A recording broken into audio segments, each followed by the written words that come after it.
앞뒤 좌우분들과 인사 나누시겠습니다. 오늘이 은혜의 날입니다. 아이들도 있으니까 오늘이 축복의 날입니다라고도 한 번만 더 인사해 보겠습니다. 오늘이 축복의 날입니다.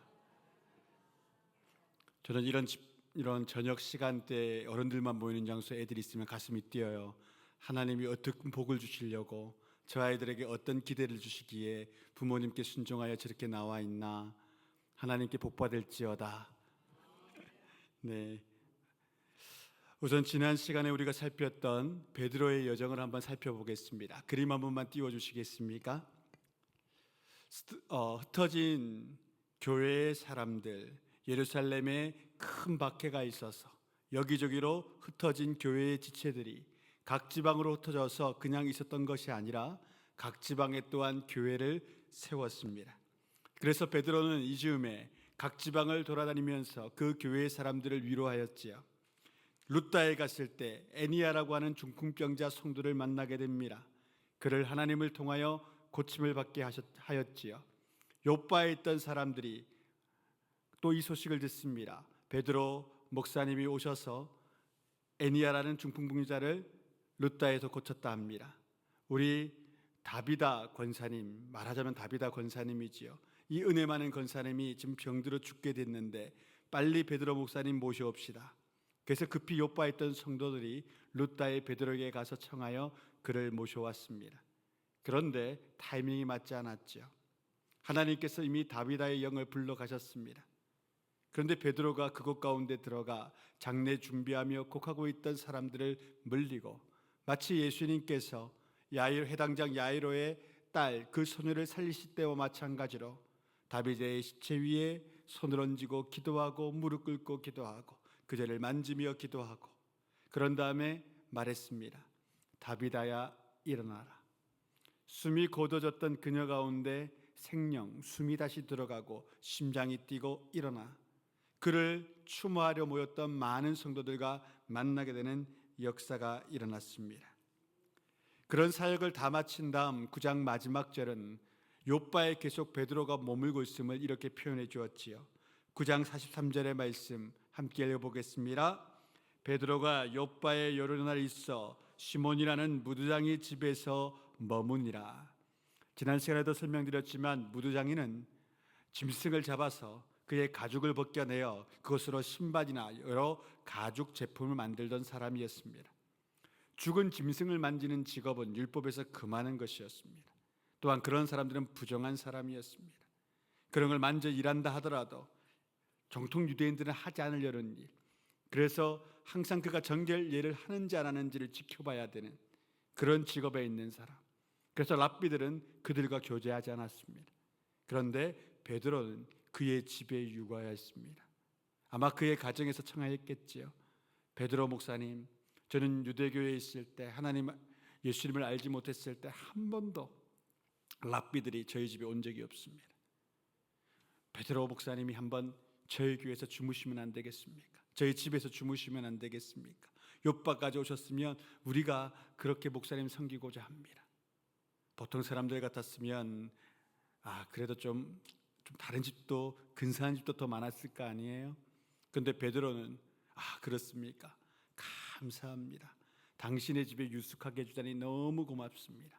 사회의 계층적인 것들에 대해서는 자유함이 있던 베드로였어요. 깨어있는 목회자였어요. 그런데 그에 가운데 한 가지 문제가 있습니다.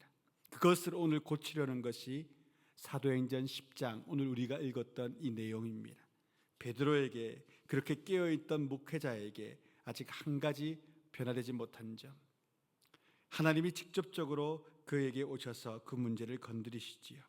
그것은 바로 인종에 대한 문제였습니다. 인종에 대한 차별, 그것에 대한 문제였지요. 이방인과 유대인들에 대한 문제.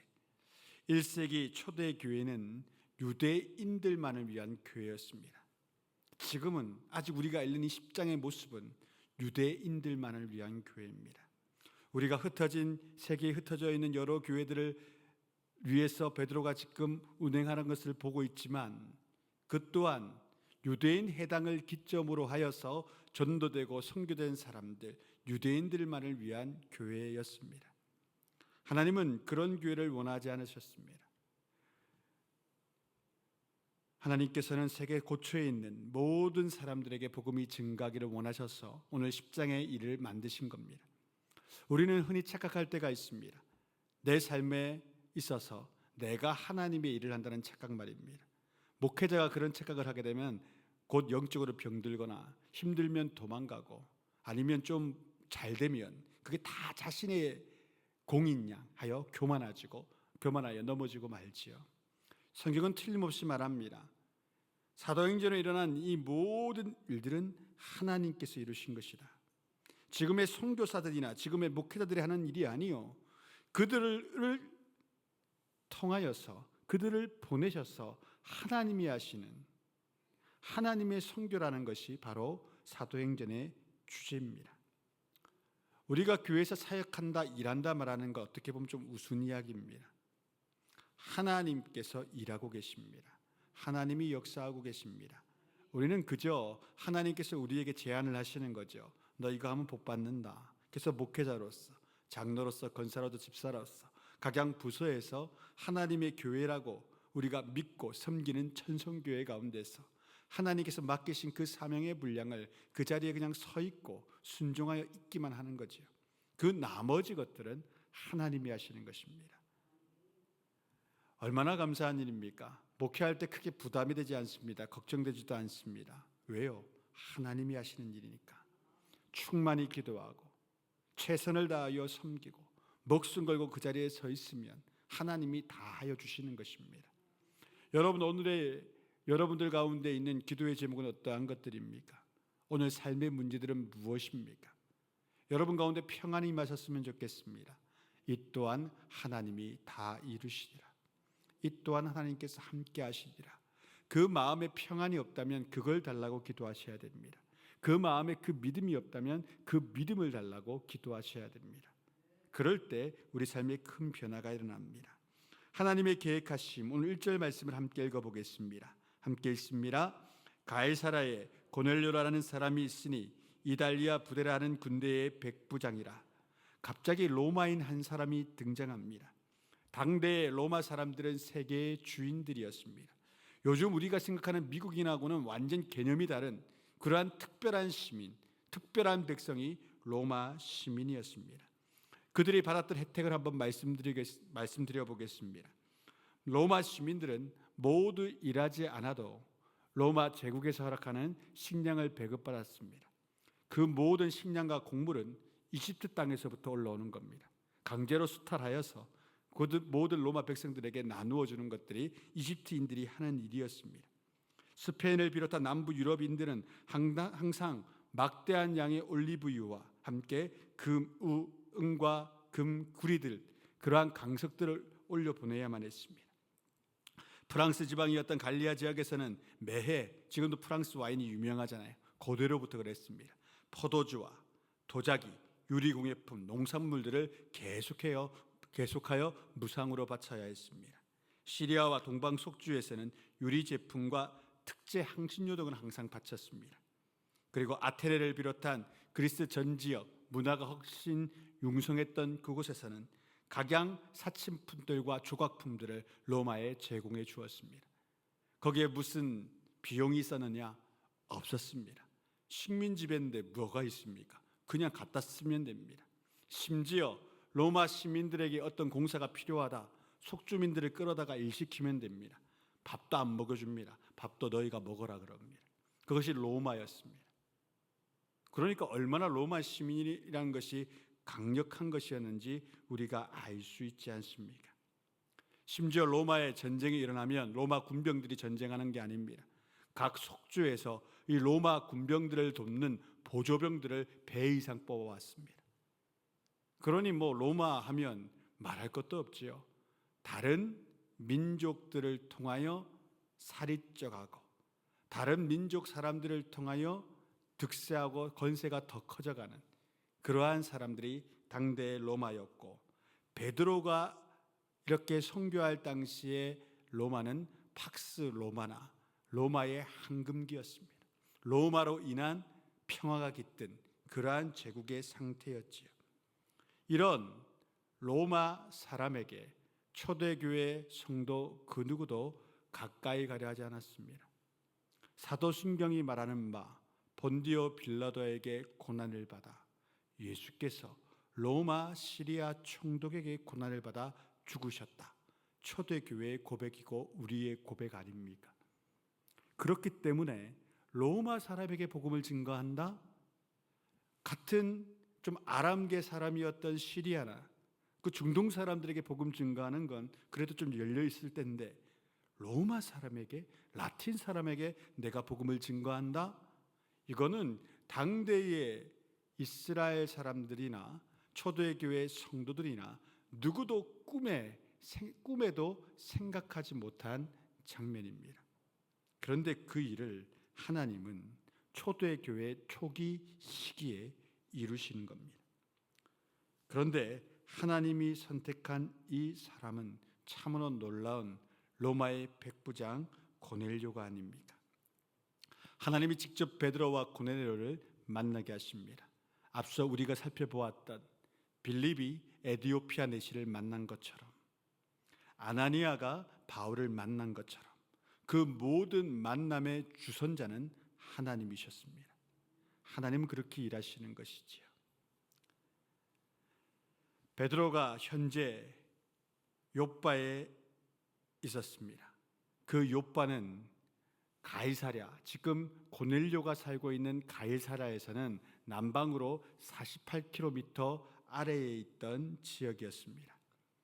고넬료가 살던 가이사랴라는 지역은 로마에게 매우 중요한 지역이었습니다. 왜 중요했냐면 이집트에서 끌어올린 로마 시민들을 위한 먹거리, 그 모든 곡물들이 가이사랴를 통하여 해상 운송되었기 때문입니다. 가이사랴가 불탔다? 로마 시민이 1년간 굶는 겁니다. 그렇기 때문에 많은 로마의 저항자들이 가이사랴를 불태우고 약탈하기 위해서 많은 획책을 했습니다. 그래서 가이사랴에는 로마 군단 한 6천 명의 로마 군병들이 항상 상주하는 지역이었습니다. 한마디로 시리아 전체와 이집트 전체를 관통하는 군사적 요충지요, 또한 곡물이 모이기 때문에 상업적 최요충지가 가이사랴였습니다. 이 말은 무슨 말이냐?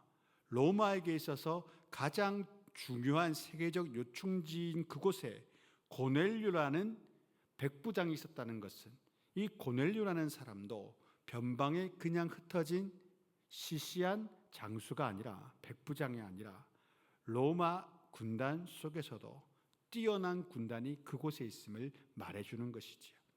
우리로 치면 유관급 장교입니다. 대위 정도 되는 것이 백부장이지요. 그 사람이 그런데 오늘 2절 말씀은 놀랍지 않습니까? 2절 말씀 함께 읽어보겠습니다.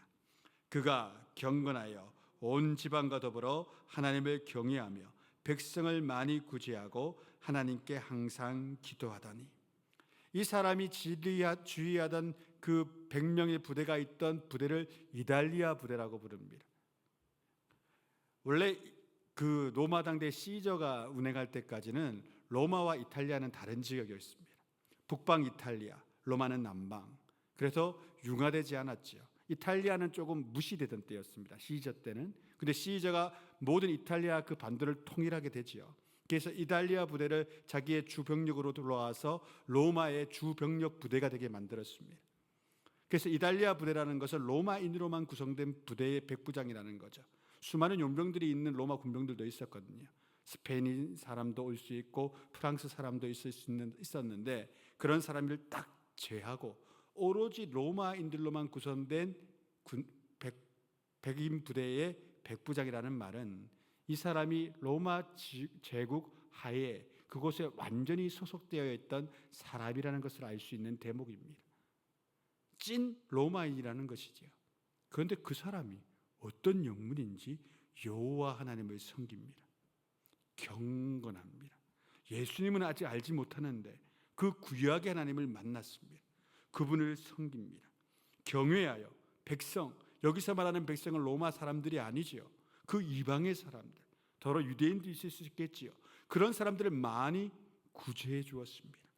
그리고 하나님께 항상 기도했다는 것은 3시, 6시, 9시 그 기도 시간, 유대인이 항상 하루에 3번 드리는 그 기도의 시간을 빠지지 않았다는 겁니다.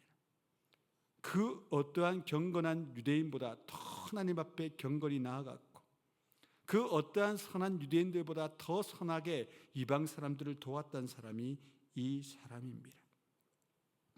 그렇게 그가 하루를 마무리하는 구시기도, 즉 오늘날 오후 3시에 하나님께 기도드리러 나아갔을 때 하나님께서 어느 날 놀라운 역사를 행하여 주시지 않습니까? 우리 3절부터 6절의 말씀 함께 읽어보겠습니다. 하루는 제90쯤 되어 한상 중에 밝히 보매 하나님의 사자가 들어와 이르되 고넬료야 하니, 고넬료가 주목하여 보고 두려워 이르되 주여 무슨 일이니이까? 천사가 이르되 내 기도와 구제가 하나님 앞에 상달되어 기억하신 바가 되었으니 내가 지금 사람들을 요빠에 보내어 베드로라는 시몬을 청하라. 그는 무도장이 시몬의 집에 유숙하니 그 집은 해변에 있다 하더라. 아멘.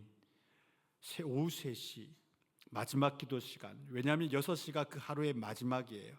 6시가 지나가면 새로운 하루가 지나드는 거죠. 저녁 기점입니다. 유대인들의 기도 시간과 그 하루의 일과는. 그래서 오후 3시라는 것은 하루를 마무리하며 하나님께 나가는 기도의 시간이었어요. 그 기도의 시간에 자신의 기도의 방에서 기도하는데 방 한켠에 천사가 나타나는 겁니다. 얼마나 놀랍습니까? 지상의 것이 아닌 외모와 지상의 것이 아니한 소리와 지상의 것이 아니하는 영적인 능력이 그 가운데 풀어지는 겁니다. 그 어떤 사람이 긴장하지 않을 수 있겠습니까? 두려워하지 않을 수 있겠습니까? 그런데 그 천사가 그에게 이야기합니다. 내가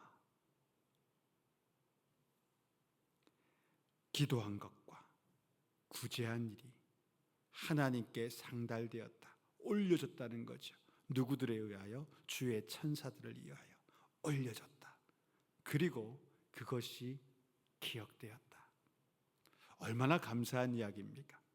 우리가 선한 일하는 것, 우리가 기도하는 것 하나님이 기억하십니다. 반면에 성경은 이렇게 기록하지요. 우리가 회개한 죄악과 우리가 잘못한 것을 눈물로 기도하여 용서를 구한 모든 것들은 하나님이 기억하지 아니하시고 기록하지 아니하신다 하셨습니다. 아멘이십니까? 꼭 이렇게 축복의 이야기하면 마귀가 우리를 꼭 질러요. 너 그거 잘한 것만 있는 거 아니잖아. 너 못한 것도 엄청 많잖아. 너 오늘도 죄 짓고 왔잖아.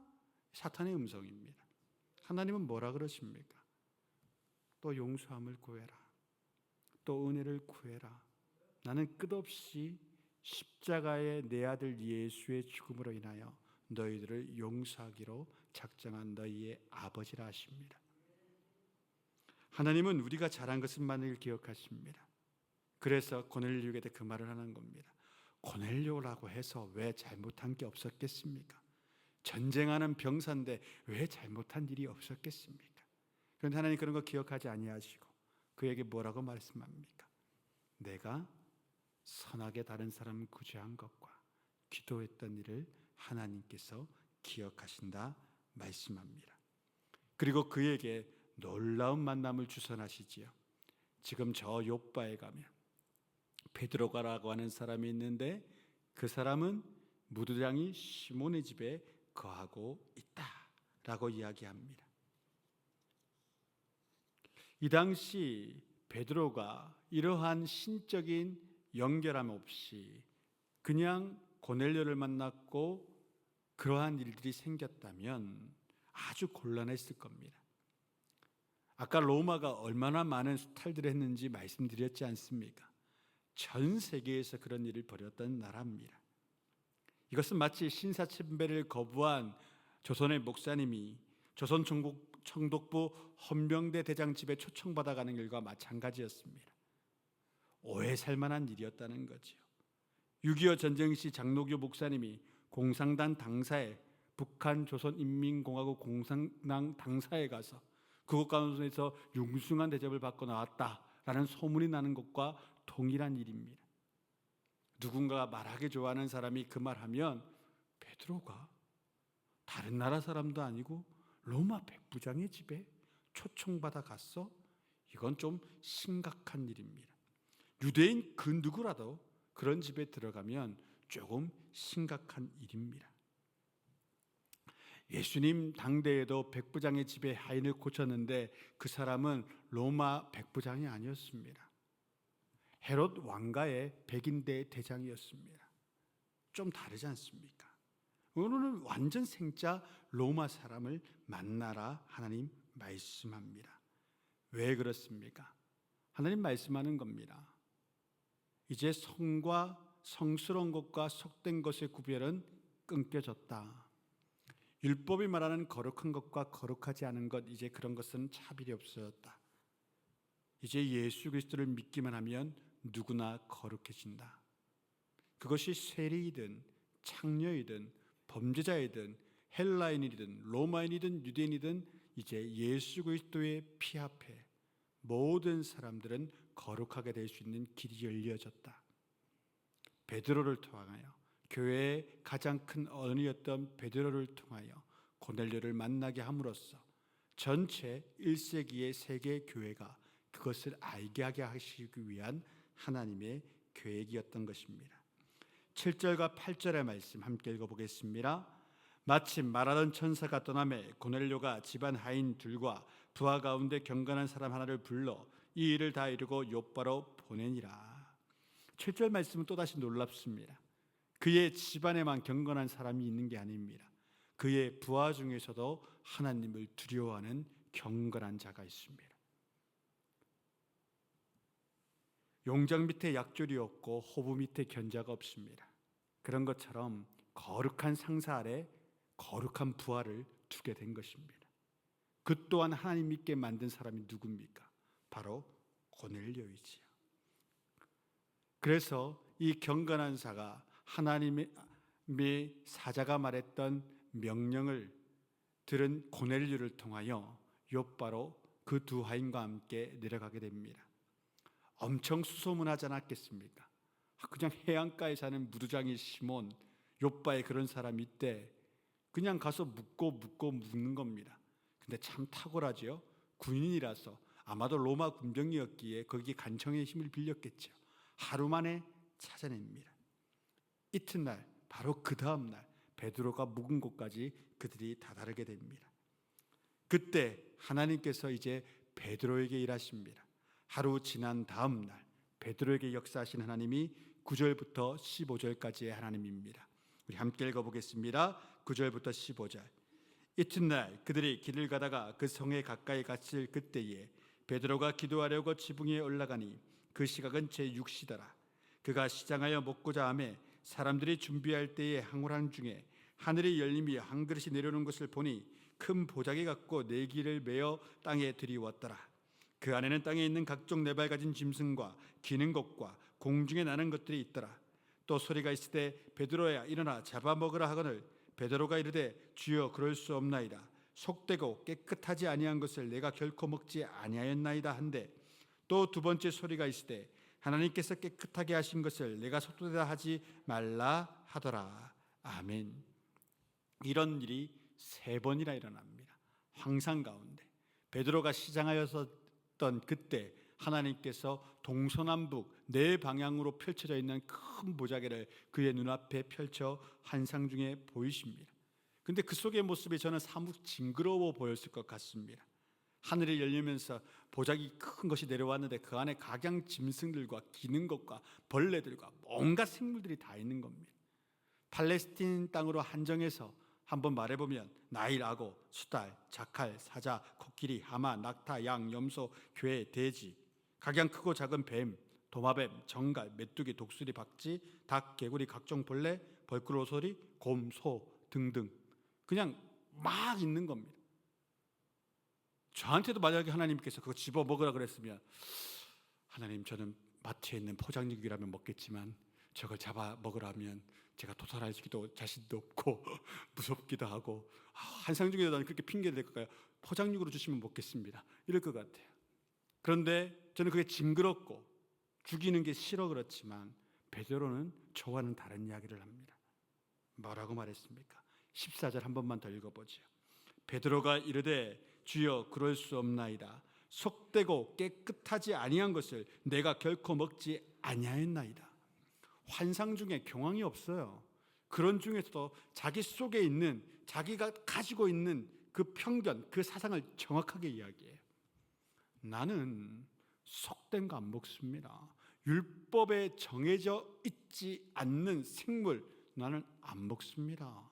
아무리 하나님이라고 하셔도 나한테는 율법의 패턴이 있는 사람입니다. 어릴 때부터 그렇게 살아왔습니다. 하나님, 근데 왜 나한테 저걸 먹으라 하십니까? 하나님이 연거푸 3번이나 말하는데 그의 주장을 굽히지 않습니다. 놀라운 거 아닙니까? 주께서 말씀하시는데 나 그거 못 먹습니다. 3번이나. 사람의 생각과 편견과 관념이 이렇게 무섭습니다. 부지 중에 있는 환상 중에 하나님이 말씀하시는데도 거부합니다. 그것이 우리 안에 있는 그 편견, 차별하는 마음입니다.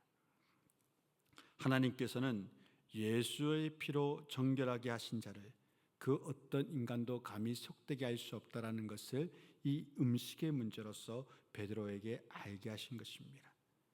앞서 말씀드린 것처럼 어떠한 세리도 창녀도 어떠한 인종도 어떠한 피부 색깔을 가졌든 혹은 내게 어떤 일을 하였든 그것과는 상관이 없습니다. 그가 예수 그리스도를 믿어 참 그리스도인이 된다면 모든 이가 거룩해지는 것입니다. 하나님 그 이야기를 합니다. 세계적인 기독교 변증학자였던 C.S. 루이스는 어린 시절에도 좀 남달랐던 것 같습니다. 그가 하루는 자기 아버지에게 이렇게 말했습니다. 영국 사람이니까. 아버지, 저는 프랑스인에 대한 좀 편견이 생겼습니다. 어린 초등학생밖에 안 된 아이가 그 말을 하니 아버지가 물었습니다. 그럼 루이스야, 왜 프랑스인에 대한 편견이 생겼니? 그러자 그 아들이 아주 똑똑한 말을 했습니다. 아버지, 그것을 설명할 수 있다면 그것을 편견이라고 부를 수 없겠죠? 굉장히 똑똑한 말입니다. 여러분, 편견이라는 것을 설명할 수 있습니까? 난 쟤 싫어. 난 이런 사람들 싫어. 난 저런 사람들하고 같이 못해. 저 사람들은 이래. 그걸 뭐라고 설명할 수 있습니까? 그냥 싫고, 그냥 삐딱하게 보이고, 그냥 접촉하기 싫은 걸. 그래서 그걸 편견이라고 부릅니다. 지금 베드로에게는 그런 편견이 있었습니다. 음식에서뿐만이 아니요. 모든 율법을 지켜왔던 정통 유대인으로서 그것을 지키지 못하는 사람들과 그것을 지키지 못하는 환경에 대한 편견이 그 가운데 있었습니다. 하나님은 초대교회의 수장이라고 하도 할 수 있었던 이 인물이 이 환상을 통하여 깨닫기를 원하셨습니다. 그런 다음 고넬료를 만났을 때 깨달아지죠. 이 이방 로마인이 내게 오는 것을. 이달리아 부대에 부하였으니 그 사람들 같이 온 사람도 로마 사람이 아니었겠습니까? 라틴 말을 하고 이탈리아어를 하는 그 사람을 만났을 때 조금 놀라지 않았겠습니까? 정통 로마인이 나를 찾아왔구나. 하나님께서 주의 천사가 그에게 계시를 하셨다고 구약 성경 그 어디에도 없는 말입니다. 천사가 이방인에게 나타났다. 그 어디에도 없는 말이 신약 시대에 열리는 겁니다. 하나님이 그렇게 만드시는 것이지요. 저는 여러분들에게 좀 묻고 싶습니다. 여러분 삶의 고넬료는 누구십니까? 내가 편견을 가진 그 사람 말입니다. 지금 생각나는 사람이 고넬료입니다. 딱 떠오르는 그 사람.